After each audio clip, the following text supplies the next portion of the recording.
Hello সকলকে, Anushree lifestyle চ্যানেলে তোমাদের সকলকে স্বাগত।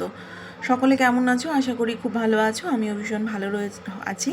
তো দেখো, এখানটায় আমি সকালে একটা ব্রেকফাস্টের জন্য আর কি প্রিপারেশান নিচ্ছি। তো এখানে কিছু সবজি নিয়েছি, যেমন ক্যাপসিকাম, গাজর আর একটু পেঁয়াজ খুব ভালো করে এখানে কেটে নিয়ে তারপরে একটা ব্যাটার তৈরি করেছি। সেটা হচ্ছে সুজিটাকে ভিজিয়ে তারপরে ব্লেন্ডারে ব্লেন্ড করে খুব সুন্দরভাবে সবজির সাথে মিশিয়ে এটা হালকা একটা অয়েল ব্রাশ করে এটা করেছি। খুব ভালো এবং হেলদি খুব খেতে, তোমরা একবার ট্রাই করে দেখতে পারো। আর এখানে দেখো, রান্নার প্রিপারেশনের জন্য এখানে আমি পেঁয়াজ কেটে নিয়েছি আর এখানে একটা মশলা রেডি করে নিয়েছি। সেটা হচ্ছে গোটা জিরে, আদা আর একটু রসুন আর কাঁচা লঙ্কা দিয়ে একটা পেস্ট করে নিয়েছি। আর এখানে দেখো, মটরটা আমি সেদ্ধ করতে বসিয়ে দিয়েছি আর এইদিকে একদিকে কড়াইয়ে তেলও বসিয়ে দিয়েছি। তেলের মধ্যে দেখো তেজপাতা দিয়ে তেলটা গরম হতে দিয়েছি আর এর মধ্যে সামান্য একটু গোটা জিরে আর কি ফোড়নে দেবো। তো ভালো করে তেলটা গরম হয়ে যাওয়ার পর ওর মধ্যে জিরাও দিয়ে দিয়েছি আর জিরেটা দিয়ে খুব ভালো করে গরম করে নিয়ে তারপরে এর মধ্যে কেটে রেখেছিলাম যেই পেঁয়াজটা, সেই পেঁয়াজটা আমি অ্যাড করে দেবো। আর পেঁয়াজটাকে মিডিয়াম টু লো আঁচে খুব ভালো করে ভাজতে হবে, তার কারণ পেঁয়াজ খুব তাড়াতাড়ি পুড়ে যায়। তো তার জন্য পুড়ে গেলে একদম ভালো লাগবে খেতে। তো এখানে খুব ধীরে সুস্থে আমি পেঁয়াজটাকে লো ফ্লেমে ভেজে নিচ্ছি।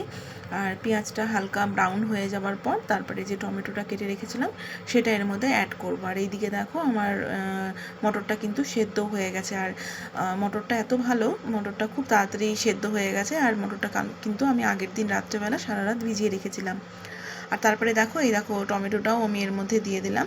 টমেটোটা কিছু ক্ষেত্রে আমি বেটেও দিই আর আবার কখনো আমি এভাবে কেটেও দিই। তো সেটা ডিপেন্ড করে সময়ের ওপর। আজকে যেহেতু সময়টা একটু তাড়াহুড়ো, তার জন্য আমি বাটিনি, এমনি ডাইরেক্ট কেটেই দিয়ে দিয়েছি। তো এর মধ্যে একটুখানি লবণ দিয়ে দিয়েছি, তার কারণ টমেটোটা তো খুব তাড়াতাড়ি গলে যাবে পেঁয়াজের সাথে ভাজতে ভাজতে। তো তারপরে আর কি দেখো, পেঁয়াজ আর টমেটো খুব ভালো করে ভাজা হয়ে গেছে। এখানে বুঝতেই পারছো পেঁয়াজের রঙটা দেখে খুব ভালো করে ভাজা হয়ে গেছে। আর এখানে দেখো, মটরটাকে আমি জল ঝরাতে রেখে দিয়েছি। মটরটা খুব ভালো সেদ্ধ হয়েছে, বলছি না, ভীষণ ভালো মটরটা। দেখো কত ভালো, খুব ভালো নরম হয়ে গেছে। আর এখানে একটা আলু দিয়েছি, বাঙালির তো আলু ছাড়া চলে না। তো দেখো, এখানে একটা আলু দিয়ে দিয়েছি।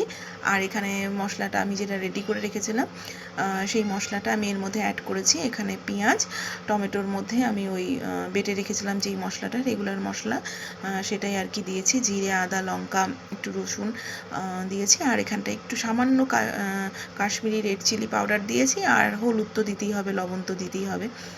তো ভালো করে মশলাটা কষছি। এখানটা একটু বাটি ধোয়া জল আর কি, মিক্সার বাটি ধোয়া জলটা আমি অ্যাড করেছি।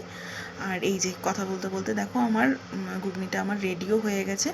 ভীষণ টেস্টি হয়েছিল, ভীষণ ভালো হয়েছিল খেতে।